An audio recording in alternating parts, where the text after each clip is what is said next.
Healy and Marion Eberhardt are not just taking a walk in the woods. They're looking for a specific tree, the one they've chosen for their final resting place. Oh, that's nice, see? It is beautiful. We're going to have company, Marion. That's good.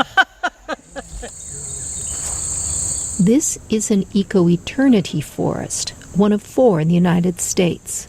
Jack Lowe is president of the company, which opened this, its first forest, in Virginia in October 2007. We opened 2 more in 2008, 1 in 2009. We haven't opened any this year, but we have about 6 that are in one stage or the other. More than 50% of our business starts with somebody who has ashes at home. Carol Sawtelle was one of those people. Her husband, Robert, died in 1992.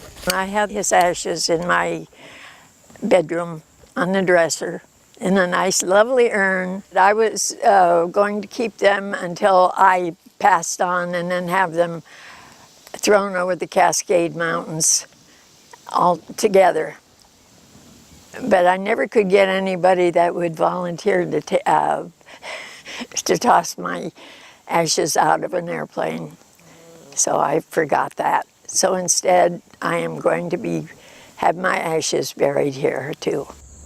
Ashes are buried at the roots of a tree in biodegradable urns made of cornstarch.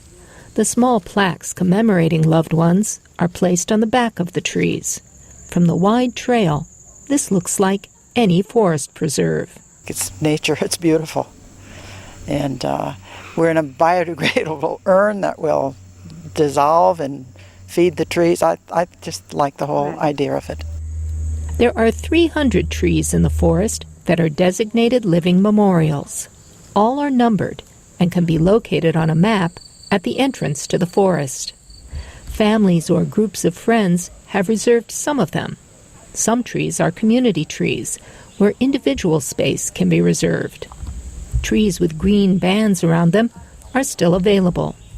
The fees, $4,500 for a tree or $900 for a space at a community tree, help maintain the forest, which is guaranteed for 99 years. People think, well, the forest just sits there and looks after itself. It doesn't work that way. I mean, you get all kinds of infestations and blight and other problems that occur in the forest, and the forest rangers are needed, spraying is needed, and other things to maintain a healthy forest.